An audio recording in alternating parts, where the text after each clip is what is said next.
Morning, everyone, and welcome to our December webinar. Thank you to those who are joining us live, and also hello to all of you who are watching again via our YouTube channel. So what we thought we would do this morning is that Chris and I would have a look at some of the big stories both in employment but also in immigration as well. Just a bit of housekeeping. Obviously we are live this morning and we will be giving an overview. So as always, if you've got any specific queries or questions, then you are always advised to take your own specific advice. But if you want to chat to us, then please pop your comments in the chat and we can come back to you after the broadcast. Boyce Turner, as you may know, is a commercial law firm based in the Thames Valley. In the employment team, we offer litigation support, HR support, training, and also business immigration advice as well. So again, if you want to hear more from us or more about us, then please do let us know. And I'll be sending out a recording link after this with also information about how you can sign up to our updates, but also get in touch with us if you need any employment or business immigration advice. As I said, I'm Emma O'Connor. I'm a director in the employment team and also head up our HR training academy. And it's absolutely brilliant that I'm joined today by Chris Harber, who is head of immigration in the employment team. Hi, Chris.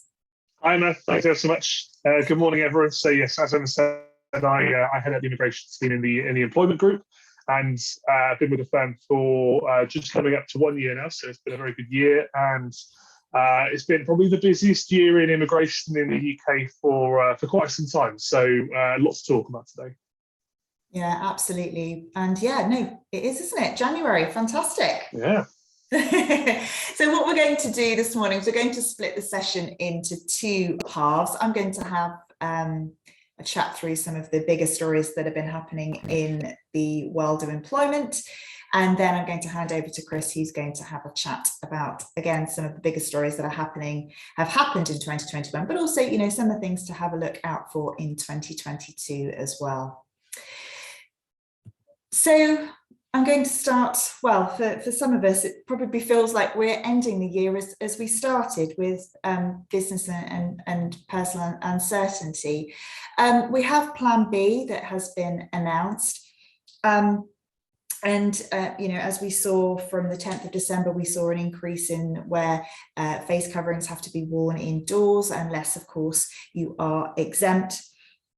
We also saw that COVID passes, we saw that they were voted through with Parliament again this week, apply to nightclubs and larger indoor and outdoor venues. And we also saw the message, didn't we, that we should be working from home if we can. And I think, you know, with all of these, you know, rules that come out, it is confusing because it's very difficult to know what is mandatory and the rules and what is guidance. But it's always worth having a look at the government website just to read the actual detail. But I think if we think about what this means on a practical level, and I know many businesses have spent a lot of time, effort, and also money on getting people back to work. And obviously now we've been told to sort of, you know, reverse that somewhat. But it is guidance in terms of work from home if you can. So I think, you know, we're going back, aren't we, to having those sensible and measured conversations with our teams and our people. You know, what does working from home, if you can, look like for your business and your organization? And obviously all businesses will differ and all job roles will differ as well. And as we know from the ONS in the summer when they carried out their working from home report, actually the majority of individuals do not work in jobs that they can work from home. So again, we've got that split, haven't we? And you might have splits within your own business as well. There's some parts of the business that will continue to work, will have those sort of, you know, client-facing or face-to-face roles, but also those parts of the business that will be working from home. So I think we're going to, again, as we've talked about this sort of split of, you know, parts of businesses will have this. But again, thinking about health and safety, obviously for those individuals who are at work, remembering that we have our general duty to protect the health and safety, to reasonably protect the health and safety of our workers, employees, customers and visitors to our workplaces. But also we have that sort of added level of COVID regulation as well. Not just health and safety, but again, thinking about the physical and the mental health of our people, particularly at this time. Again, you know, it's very uncertain. People don't know what's going to be happening. They don't know how long these new measures will go on for. You know, could we expect more in the new year? So there's lots of uncertainty. So I think really about thinking how we can have those check-ins with our teams again. I know some of you may have not been able to hold the social events that you wanted to hold, but again, how can we use the technology? How can we have those check-ins with our teams, with individuals, you know, maintaining those meetings, maintaining those one-to-ones? They're really important to have that sort of contact and that connectivity, you know, with your people. Think again about, you know, health and safety, not just from a sort of a workplace perspective, but also about those individuals who are working from home as well. So how can we think about risk assessments, people who are using laptops at home, using computers at home? Again, we need to think about those sorts of things as well. And again, you know, what we looked at again last year and this year around data security, document security. What are we doing to protect, you know, people who've got computers at home with lots of personal data on there? What are we doing to protect that? And I think, you know, thinking about how we can set those expectations around working from home, you know, how we can sort of make that work within a framework, but also ensuring we've sort of got a bit of flex in there as well with how people are working and other issues that they may have, other distractions that they may have at work. So again, think about how we can make plans in the short term, but also thinking about the long term as well. And I think, you know, really we're looking back and focusing on those sort of, you know, three things from my perspective. You know, we're looking at being adaptable, being flexible, and also being sort of sensible as well in the approach that we take. So we've got the Plan B rules there, and I suppose sort of linked to that, and we've got sort of murmurings, haven't we, in the media, is about, you know, what may or may not happen with regards to any financial support, particularly for those businesses, hospitality, leisure, travel, who are being impacted at this time. But of course, you know, the furlough scheme, as we did know it, ended in September. And as you can see here, you know, 21% of businesses had at least one person on furlough at any one time, but we saw different reincarnations, didn't we? You know, whether we might see a return to some sort of flexi furlough scheme, and of course, you know, who's going to pay for that? Are we going to see, you know, sort of employer contributions as we saw back in the summer? So again, lots of issues around that. But I think really, if we think back to furlough and what it really meant, there were impacts, weren't there, on businesses, particularly where we had businesses which did have people who were out of the business, people who were in the business, what that meant in terms of employment. We did see a big impact, certainly on our younger people, particularly when we looked at the stats in terms of who was on furlough and who was made redundant during that period, but also on our you know, women at work as well, who were impacted by, you know, having to be at home, childcare, by also being in those jobs and those sectors where perhaps, you know, furlough was used more than in others. So, you know, there is going to be some work to do as we move forward into next year about looking in terms of how we can support those people who perhaps, you know, need to come back into work, perhaps get a bit of flex in their work. So again, you know, furlough ended, but, you know, as ever, watch this space. It was a busy year. Certainly the employment team was incredibly busy last year in terms of our litigation diary and into next year. And also we've got cases being listed well into the end of 2022 and even sort of talk of 2023 as well. So it has been a very busy time, you know, not just for the Boys Town employment team, but also in the courts more generally. I think in terms of themes, certainly we've seen, you know, cases around the idea of status, particularly where we've got workers in the gig economy, where we've got this sort of the law sort of trying to keep track with how sophisticated the jobs market has become now. And I think really, you know, we've put up there the Stewart and Delivery and Augustine case, and also mentioned Uber as well. Do have a look back at our November webinar where we did a full case law update. But really, you know, when we think about self-employed worker or employee, really it's going to depend on fundamentally how the relationship works in practice. So you were seeing lots of these cases now where we have lots of apps and lots of sort of technical wizardry and sophisticated ways in which people sort of book in and book out. But really, you know, back to basics, what does the job look like? How is the role performed in practice? And really focusing on that key issue of, is there this mutuality of obligation? So what obligation is there on the business to provide work, and what obligation is there on the individual to perform that work?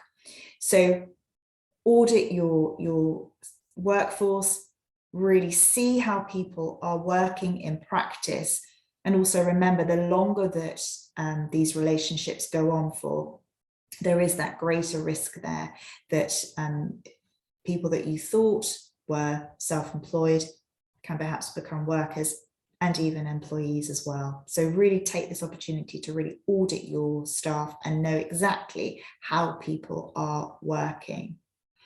I think the next trend, and again, you know, we talked about this a lot last month, and I did run a training course on flexible working and how we can manage flexible working. We've got really two issues. We've got those individual flexible working requests where individuals will write under the statutory scheme to say that they want to vary their hours or their days of work or their place of work.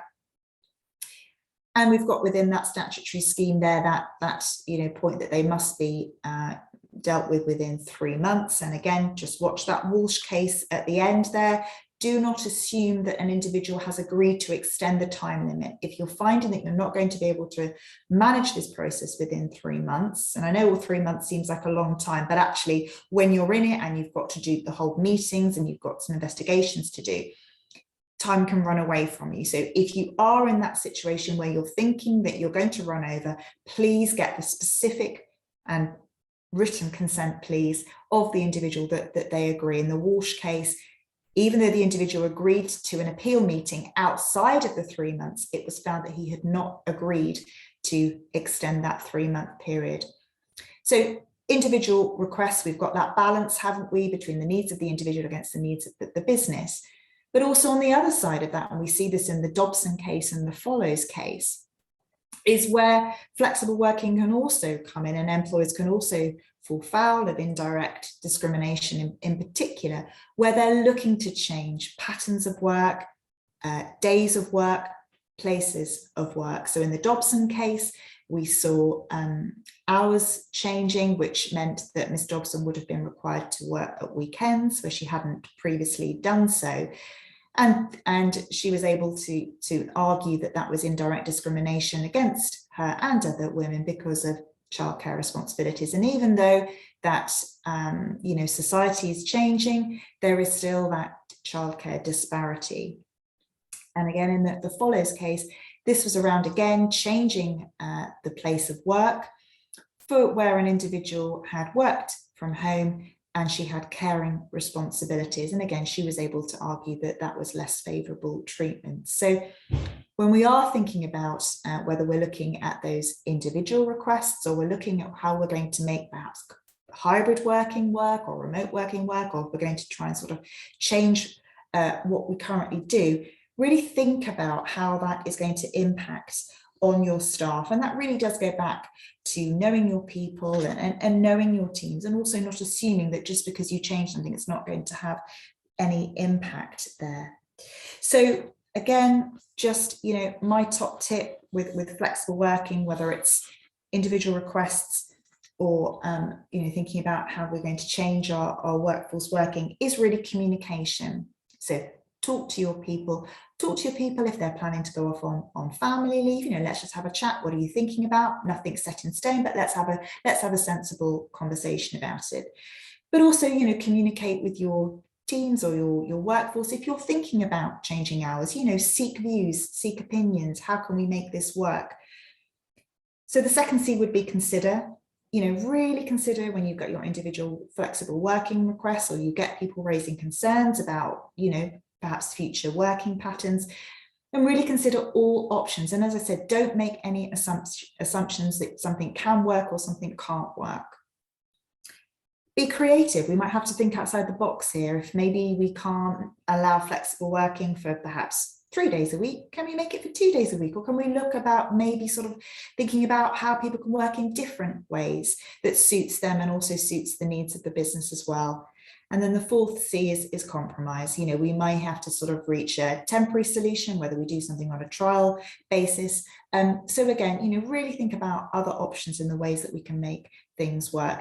If you've got queries or questions about flexible working, then again, you know, please get in touch. I'm happy to come and run some sort of leadership training on how we manage those requests and things you can think about. And, you know, we saw this year as well, didn't we, consultation on flexible working. So what the future of flexible working might look like. And I think the sort of the four things that were consulted on, I think the two main ones for me are really, is flexible working going to become a day one right? As we know at the moment, employees, and it is an employee right, after 26 weeks, employees can make that flexible working request under the flexible working regulations. Could that become a day one right? So again, we'll have to watch this space. And I think the second point, which is going to be very interesting, is obviously looking at these statutory grounds. Now, as we know, under individual flexible working requests, we have those 8 statutory grounds for which an employer can turn down a request to work flexibly. And what the government is doing is really looking at whether those 8 grounds actually sort of, you know, serve their purpose. And I think that, you know, we talk about, you know, flexible working in terms of things like teamwork and collaboration and mentoring, learning and development, all these really key things, but actually, how do they fit within the sort of the rigid sort of 8 flexible statutory grounds that we have? It's going to be quite interesting to see if they do change and they do expand to include those other really important key issues as well. We've also seen, I saw in the news about potentially grandparent leave. So maybe grandparent leave of a child if their child has their own child. So how to being able to take time off there to offer sort of support in those situations. So again, lots of talk around sort of carers leave as well. So again, things that might come up, but also things that your organisation might be thinking about anyway. So one of my big things for next year is how we can do sort of, you know, more but with less. And it might be that these sorts of initiatives might be things that we can think about offering our people as part of that, you know, engagement process and being that destination employer. So it's going to be very interesting if businesses do think about doing and sort of doing these sorts of initiatives, regardless of what we may see changing in the law. IR35, this was something, gosh, it seems like an age ago now, but yes, this came in April last year for those of us who can remember that far back. It was supposed to come in 2020, but was pushed to 2021. IR35 is really about looking again at how those relationships work with contractors who work through their own personal service company, or they work through an agency. So it's again about auditing, knowing who works with whom. It's also about, you know, where we've got individuals who are working with us, for us, through those personal service companies or those sort of agency type relationships, really thinking about who bears the tax burden, which is essentially what IR35 is concerned with. It's looking at status determination statements, really looking at and drilling down exactly how that individual works for you and where that tax risk may lie. Is it with you, the client, or is it with the personal service company? We're running lots of training for managers on this and for HR teams. So again, if this is something that you think you might need a bit of a refresher on, filling out those SDSs is not an easy task. So again, if we can help with that, then please do so. But certainly the takeaway is, again, know your people, know how they're working, and again, really looking at how IR35 could potentially impact upon where you use those individuals who are contractors but work in a different way, personal service company or via an agency setup. So again, do get in touch with that. But that was a big change in 2021 that we saw, and no doubt will be impacting again as we move into next year. Another big area for this year, and again, case law as well. Again, you're thinking about flexible working cases that I talked about, but equality and diversity. Gender pay gap reports, as we know, were postponed this year.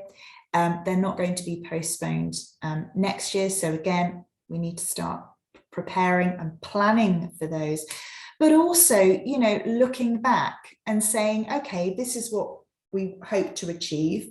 Obviously, there have been difficulties, but where are we on that gender pay gap journey? We have a lot of clients who aren't caught necessarily by the regulations, but do actually look at their gender pay gap reporting, even if it's not published, just to see where they are and what their gender pay gap looks like, and also the measures that have been put in place, what impact are they having?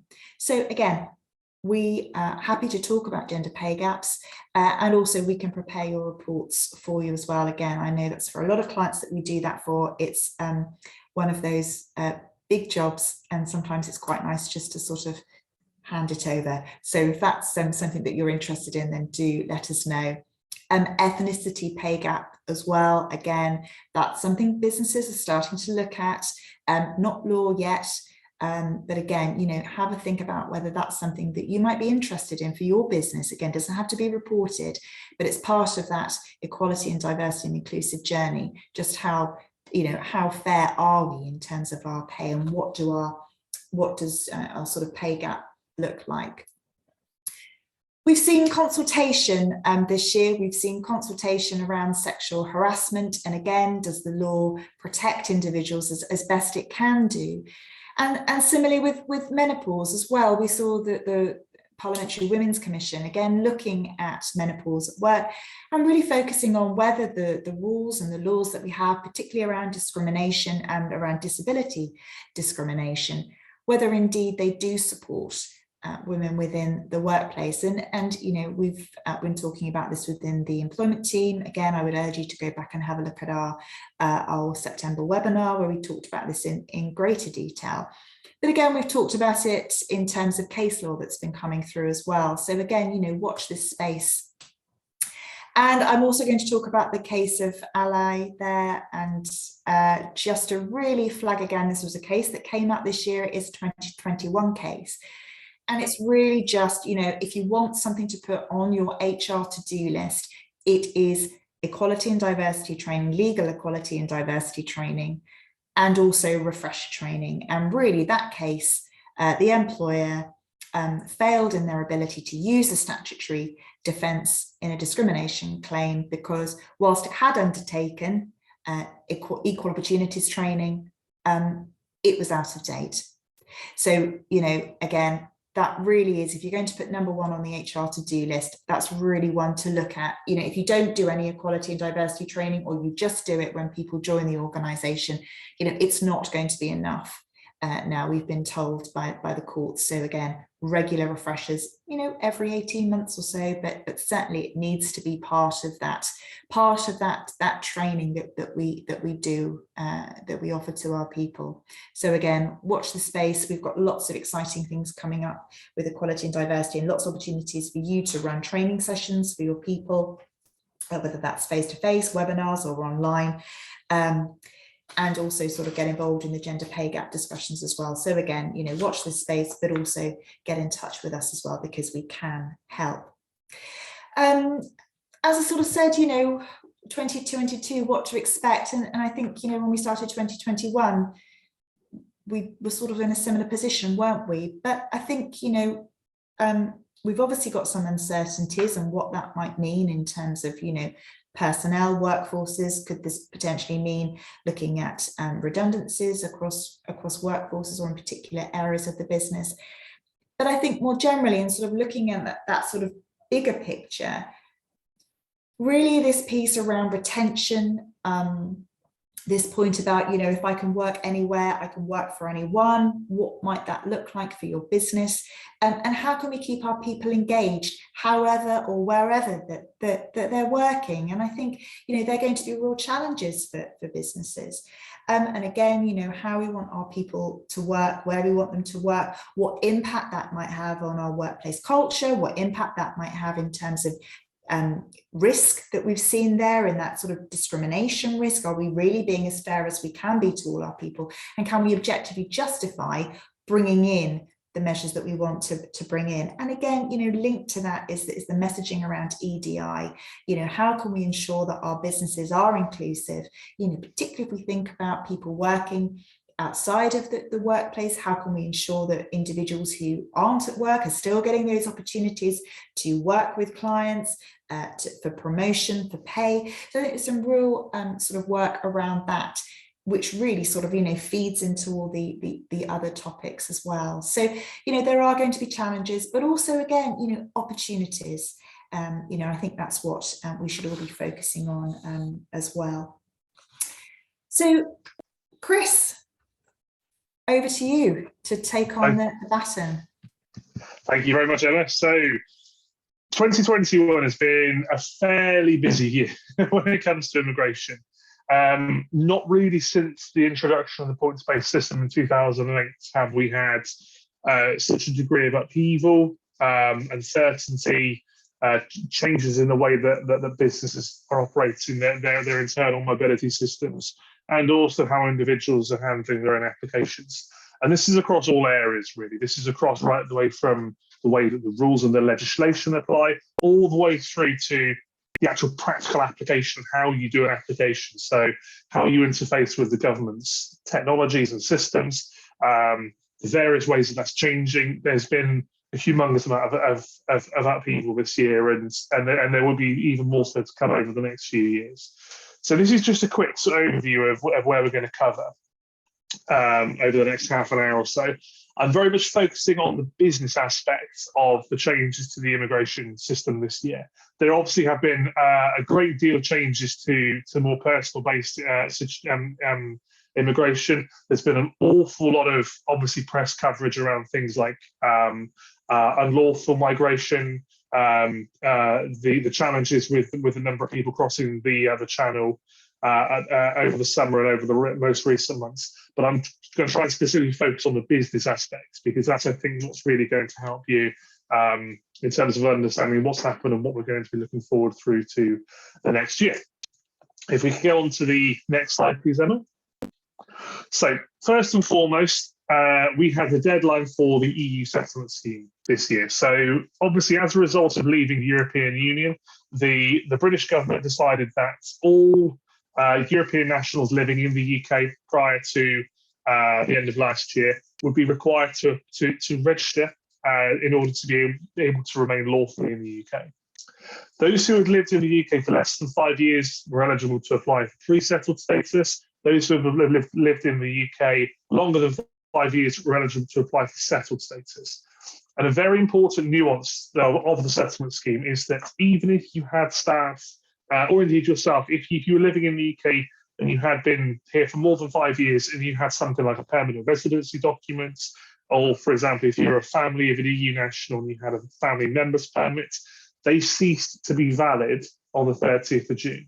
So everyone was required to register as either a pre-settled status or settled status going forward. That has been met with various legal challenges over the last 4 or 5 months. I think there's up to about 8 different challenges from different legal groups challenging the lawfulness of the decision to cancel previous visas.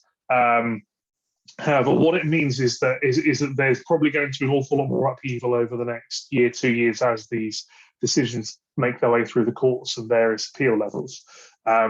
We're certainly by no means in a position where we have a level playing field. We're certainly by no means anywhere close to knowing what the full end picture is going to look like of how the EU settlement scheme is going to play out over the long run. So there very much still is an awful lot to be decided, even though the deadline was nearly 6 months ago now. Now, one of the issues that the EU settlement scheme has brought up is around the right to work check procedures and how that impacts businesses and how it impacts your EU staff who are working for you.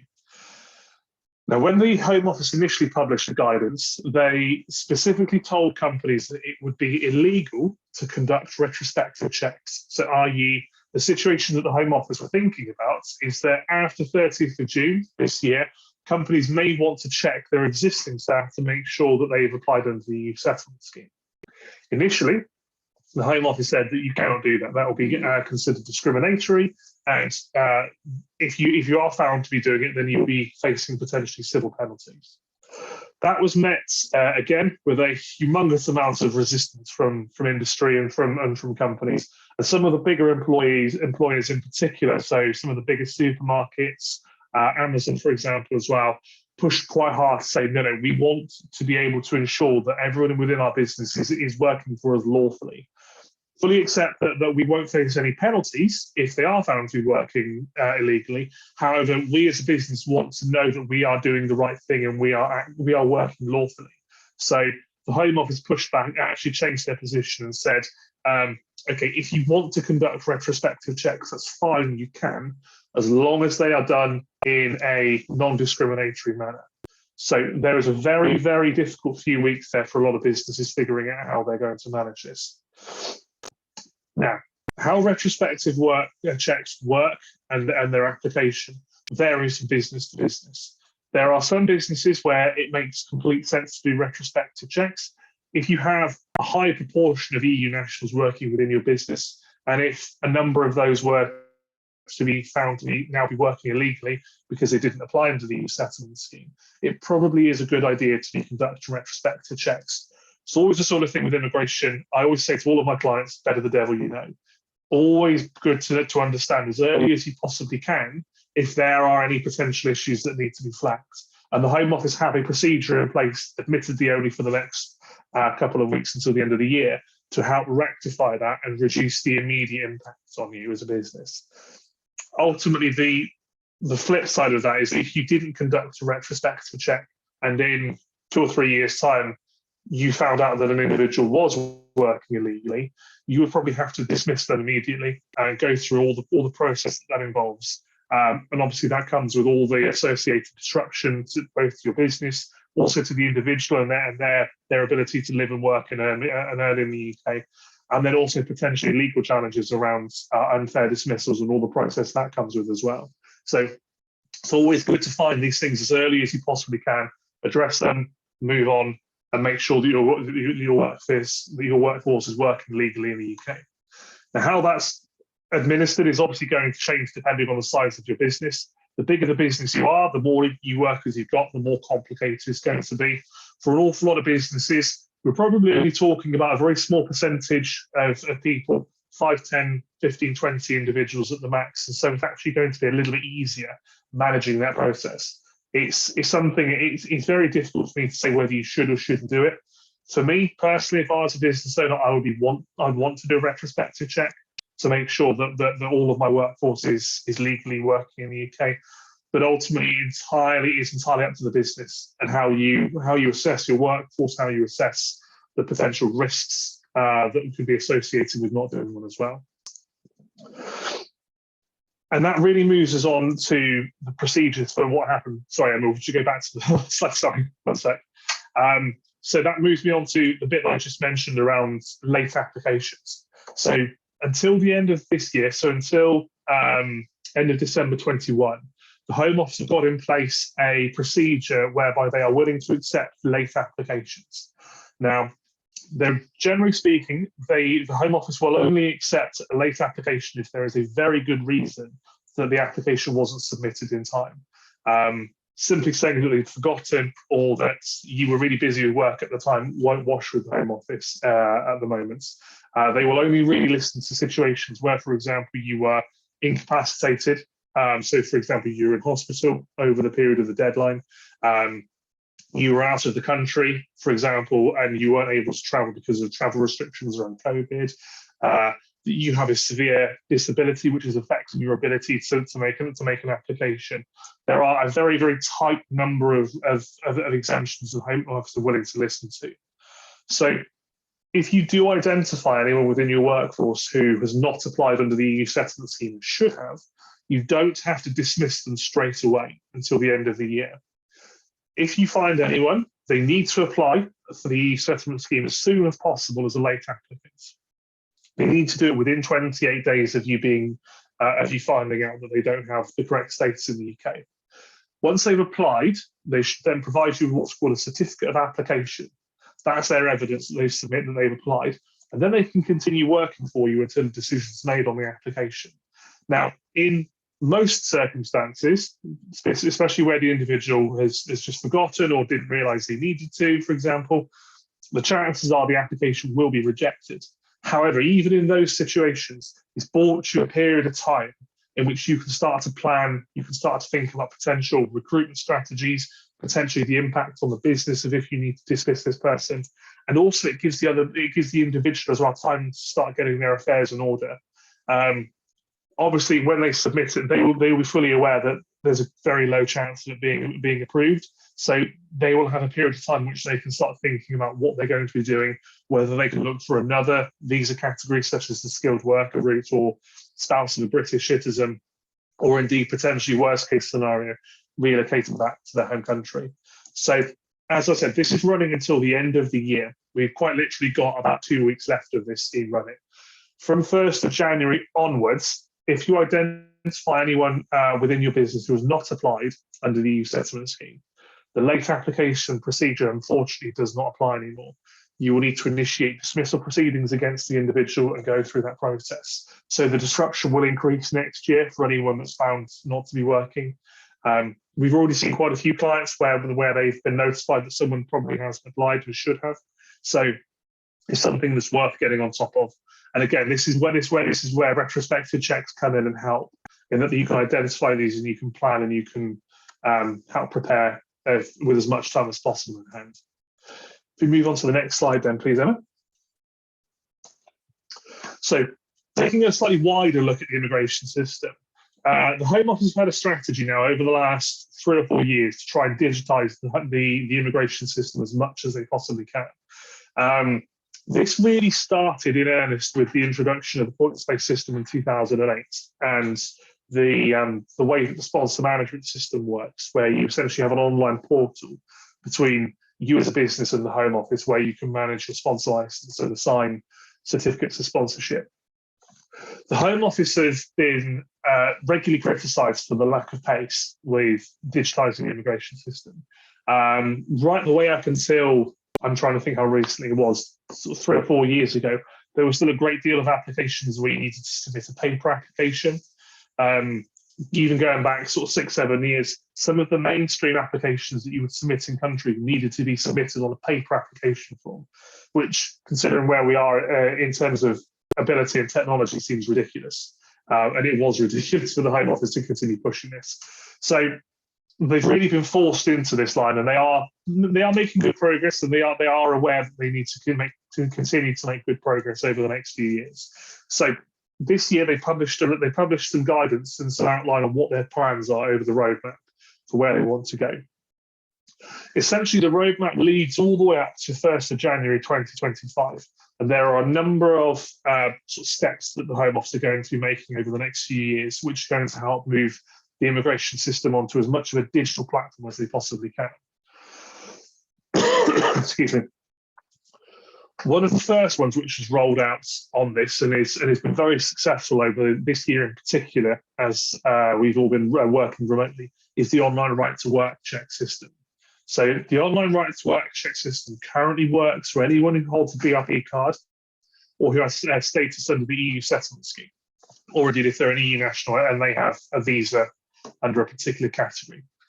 The online right to work check is an incredibly useful system in that it allows you as a business to check someone's right to work in the UK without them needing to be physically present in the UK or needing to give you any physical documents. They give you a share code and their date of birth, and then you can do the rest online. So you basically access the Home Office's records for that particular individual. You download a copy of that report, and that's your right to work check done. So it's easier, it's more straightforward. It's also an awful lot more secure in the sense of when you download that form, it comes already pre-packaged in the format that you need to have it. So you don't have to worry about how you record, you've done the right to work check, what you write on photocopies, how you take photocopies, the quality of them, for example. It all comes neatly packaged for you. It was really brought to light, obviously, with lockdown last year and obviously continuing into this year. The ability to do online right to work checks has been a godsend for an awful lot of employers. It's really made maintaining social distancing a lot easier. It's made onboarding new staff significantly easier when we're all working remotely. So it really is, this is the start of it really, and it will expand and grow. Earlier on this year, when the guidance on working from home changed, there was a debate in the House of Lords around wider use of the right to work check system. And there's actually now proposals to roll this out to try and encompass basically as many people as we possibly can, including British citizens. So there's work ongoing in the background of interfacing with the Passport Office so that you should hopefully in the future eventually be able to conduct right to work checks for everyone that you employ, which will make the process of conducting right to work checks significantly easier. Updating, the second point there on updating the sponsor management system. This is going to be a really big thing for sponsor license users, holders over the next couple of years.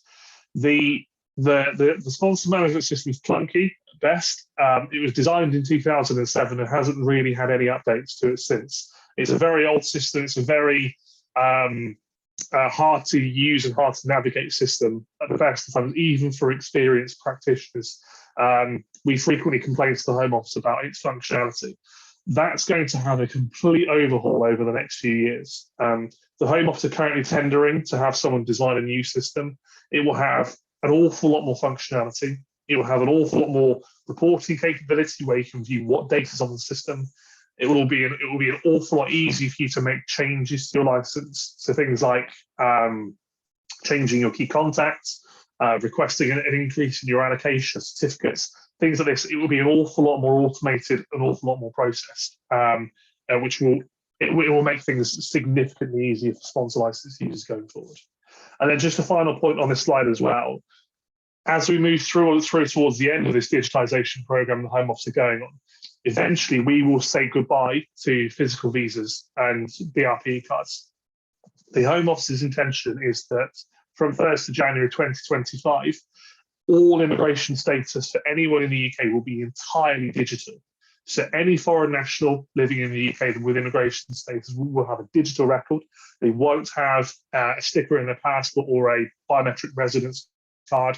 Those will be things of the past. So it will make it an awful lot more secure. It will make it an awful lot more difficult for people to forge or falsify immigration status in the UK because it will be behind a firewall and be a protected, secure system.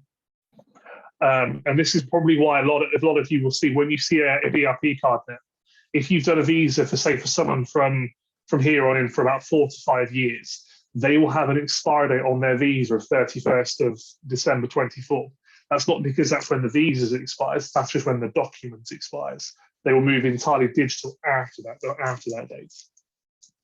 If we move I think on, that's going to make a real difference, isn't it, Chris, having that sort of digitalisation, particularly for HR teams, just to make the process a lot easier.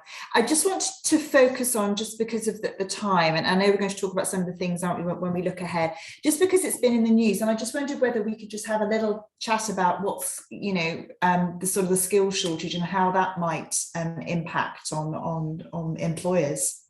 Yeah, absolutely. So it's one thing, like Emma said, it's been in the news an awful lot, especially in the second half of this year. HGV drivers, butchers, chefs, it's hard to go a day without seeing a story or reading about the shortage and the impact. And as I'm sure many of you see as well, the shortage and how that impacts you as a business. The Home Office and the government have been pushed into a bit of a corner with this. Now, with the introduction of the new system at the beginning of this year, the government tried to make it as clear as they could is that this isn't a flexible, adaptable system that will respond to market changes. This is the rules. They are consistent and they are clear and they will always stay the same. That lasted for about 7 months before it basically became untenable to have that position. We saw with the petrol shortage earlier on this year that HGV drivers, in particular sort of specialist fuel HGV drivers, were in dire shortage. And we've seen that across the whole industry as well, with supply chains struggling. And so the Home Office introduced a number of temporary visa concessions for a number of areas. And I've summed these up in this table here. So the edible horticultural sector, so sort of picking fruit and veg, that is an existing scheme which is already going. The Home Office have expanded that a little bit this year, but that's always been the case that it's been going. The last three there, so the poultry workers section, HGV drivers, and the pork butchery are the ones that the Home Office have introduced the concessions on. As you can see, the quotas that they've put on them are fairly limited, so they're fairly low numbers that we're talking about. However, the intention was that they would hope that this would have some impact and help alleviate some of the pressure on the industry. Now, one representative that I spoke to in August, who works for one of the haulage, big haulage firms, described this as trying to throw a thimble of water on fire at the time, in terms of trying to put 4,700 HGV drivers into the UK. Estimates at the time said they needed about 100,000 drivers to really address the shortages. The government constantly pulling themselves apart on this sort of strategy, where they will tell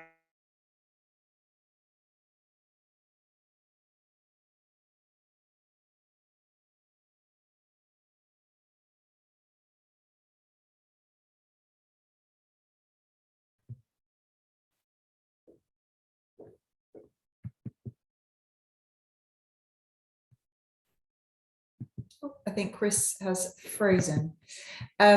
I think what's interesting there is that obviously the time, and I think a lot of the trouble has been around encouraging people to come for such a short space of time. You know, why would you, sort of leave your home, come here for maybe, 6 months? So that's going to be really interesting to see the impact of that on those shortage occupations. And I think, really, if we look ahead to 2022 with regards to immigration, we've obviously got the increases, as Chris has said, with regards to, we've also got the increase there with regards to digitalization of the process. We've obviously got some information there with regards to max review of the process. And obviously, Chris, if you can just give us a brief chat around what was the MAC review and what that might mean. Yeah, hi, apologies there. My computer decided to crash on me in the middle, which was less than ideal. You're live. So yeah, looking forward to 22. So the max review of the ICT category, this is having a big impact, and it will have a big impact on people who have got global mobility programs. So people who move staff around the UK, around the world, people who've got offices overseas that you want to transfer people to the UK. So the Migration Advisory Committee have made a number of recommendations, which I think Emma might have just summarised in one of the previous slides, around where they want the ICT category to go. Broadly speaking, it's status quo. They want to try and make the ICT category more attractive than it is at the moment. They're worried that an awful lot of companies are going to make wholesale switches to the skilled worker routes for types of roles which are not necessarily designed for the skilled worker visa. So things like where something is covered on a temporary assignment, the skilled worker visa really is not for that. That's what the ICT visa is for. So the MAC are trying to strike a balance between increasing the Home Office's level of ability to make sure the companies are compliant, but also making sure that the ICT category is an attractive option for companies. So, like I said in the slide, big carrot, small stick approach, trying to bring companies around to using the system. The Home Office are due to respond to the review shortly. I'm expecting that they will adopt the majority of the MAC's recommendations. They normally do with the MAC. However, that could come at any time really in the new year. And as soon as they do, then we'll know what the ICT category is going to look like over the next few years. Like I said, like we put in the slide, skill threshold is going to remain the same. The salary threshold is broadly going to remain the same for now, could fluctuate a little bit over the next few years. But essentially, it's a large amount of status quo, just trying to make it more attractive and more appealing to businesses and users going forward. I don't know how much else you managed to cover there, Emma, whilst I dropped off. I didn't, Chris. I think actually talking about those new visa categories, I think that's going to be very interesting to businesses. So if you could just sort of talk about what that might mean next year. Yeah. So a number of these have been trialed and announced at various points by the government over the year, over the last couple of years actually. And there are three really big important categories which are coming in next year, which will have an impact on how UK businesses find and attract and hire talent. First one is the Global Business Mobility Visa. Now, the design of this and the structure of this is very much in its name, essentially. It's not designed to replace the ICT category, and it's not designed to act as an extension to the visitor rules at the moment. All it's designed to do is to allow businesses who are not currently working on a global scale to start doing so. So it's fairly similar to the sole representative visa that we've had at the moment and in the past, whereby a representative of an overseas business can come to the UK, set up shop, and get the business established. It's got a slightly wider remit of it. So, for example, you can bring a team with you rather than just bringing an individual with you on this visa. And there's a little bit more scope around how you can structure your business and the timescales that you have to get your business set up. So it's a little bit easier. It's going to make it a little bit more straightforward for overseas businesses to expand into the UK markets, and it will be a really useful category for any businesses that are overseas that are looking to move into the UK market. The new scale-up visa was announced by the Chancellor in the spring budget. Now, this is designed for not startups, not established businesses, those businesses that are somewhere in the middle that are very high growth, fast expanding, really putting a lot of value into the economy. So the primary focus of this is on the fintech industry. There's a number of fintech businesses in the UK who are growing at a rapid rate of knots, who are looking to expand and need access to talent. And so this is what the scale-up visa will allow. It will allow businesses that suit this category, so they've been going for 4 or 5 years. They're expanding very quickly. They're growing their headcounts sort of year on year to be able to then go abroad and access the talent they need to keep expanding. So basically, what the government are trying to do is remove that ceiling on how fast a company can grow. One of the criticisms of the UK technology sector over a number of years is that companies grow initially at the same rate that a lot of the successful American startups do. However, they hit a ceiling an awful lot sooner because of access to talent, because of the size of the labour market, and because of the restrictions around hiring from overseas. So this is designed to address that and help those businesses that have been really successful startups continue scaling up all the way through to becoming really big, important global players. And then just finally on that one, the high potential individual visa. This is essentially a like-for-like replacement of the old Tier 1 general visa. So this is a visa category designed for individuals who are very highly educated, very highly skilled, very accomplished in their fields, to be able to come and work in the UK without needing a company to sponsor their employment in the UK. It's the Home Office have wrangled with this category for a number of years and keep sort of going backwards and forwards between opening the category for applications, closing it, opening it again. The current trend is they want to open it and keep it open for as long as they possibly can. And this is very much designed to allow people who are very, very high caliber, very accomplished in the fields to move to the UK and work freely. So essentially move around between jobs as they choose to. They may choose to come to the UK and start looking for work after they come to the UK, if they can afford to do so as well. So it's designed to just make the process a bit easier for those particularly high caliber individuals to be able to come to the UK.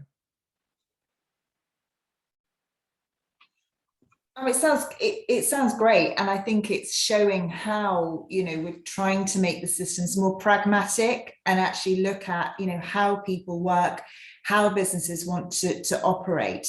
And we and again, you know, just we didn't mention it, but certainly on that graduate route as well, you know, we saw changes, didn't we, in the summer on that. So I think, you know, there are some pragmatic steps that are being taken. And I suppose, you know, the proof will be in the pudding, you know, what is announced and then what comes through. You know, sometimes there can be a bit of a watering down, and what sort of looks great might not be so. But I think it's a step in the right direction. And certainly, you know, if your business is thinking about sponsorship licenses, if you need to review your sponsorship license, if you've got questions about, you know, how we can support our people, how we can use, you know, the settlement scheme, we've got some sort of fallout there that will no doubt happen in 2022. And looking at how we can make our businesses more efficient, how we can use the immigration system more efficiently. Again, then get in touch. You know, Chris, you're doing a lot of work, aren't you, in the leisure and hospitality sector, but also in tech as well. And I think, you know, as we're seeing the sort of the move there to sort of be more pragmatic to support our startups, again, you know, do get in touch. Yeah, and like Emma said there, we have a real focus and a real specialism in not just processing visa applications, but helping you as a business figure out how to use the immigration system. The same thing that I say to all of my clients is that when you're looking to hire from abroad, it's always got to be with a strategic mindset. So you either got to be doing it to address a shortage, or you've got to be doing it because you're expanding and you require a particular skill set. And that's really where we can help out. And we try and advise our clients very much holistically. So they present us with a problem, when we try and solve the problem rather than approaching us and saying, Chris, can you do a visa for us, please?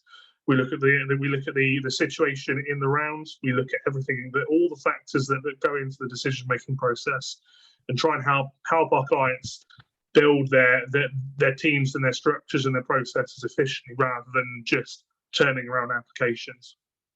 No, absolutely. Thanks for that, Chris. And you know, just looking ahead in terms of what we're doing in the employment team and in the HR training academy, you know, we've got our webinars. We've got our webinar next year. We're in January. We're going to have a look ahead in more detail at some of those topics that we've talked about. Also have a look at some of the cases and legislation that we may be seeing next year. In February, again, looking at this idea of how can we do more but with less. So how can we support our people? What easy steps can we take to be able to sort of really, you know, set ourselves up as that destination employer? And sort of the next two webinars are really about that, and about this idea of, you know, knowing your people, knowing your teams. So working with Beaufort there about financial well-being, and also having a look around issues in terms of, you know, how can we support our people and know about our people if they've got issues at home. And then launching our sort of first workshop of the year, looking at health and safety and directors' duties. And I'm really excited, 2022, we're back, HR employment relations masterclass. Didn't do it last year and didn't do it in 2020, but back for 2022, end of May, beginning of June, a real opportunity for HR professionals to come, learn, have a refresher, meet like-minded professionals, but looking at things really from an employment relations angle. What is your role in HR when we look at all these situations that we get involved in? So be it disciplinary performance, TUPE, redundancies, we will be talking about it. So great. And just a bit of anecdotal evidence, somebody who came to our masterclass as a junior HR person, I just saw on LinkedIn, she's been rated to HR director. So brilliant, absolutely brilliant. So do look out for invites for that. And I'll be sending out the link and also how you can get involved and join our online updates. So that's the end of the webinar. Just really wanted to say thank you for all your support. Thank you for joining us every month. Thank you for looking at our webinars on our YouTube channel. Thank you for joining our online and virtual training courses. We're here for you if you want to talk about training, if you want to talk about business immigration or employment law and support, then do contact us. But that really only leaves me to say have a very Merry Christmas. I've tried to sort of get a bit of a festive backdrop going in there, if you can see it, bit of twinkle twinkles. Have a wonderful Christmas, a wonderful holiday season, and looking forward to 2022. Thank you very much, and we'll see you soon. Thank you very much. Thanks, everyone. Bye-bye.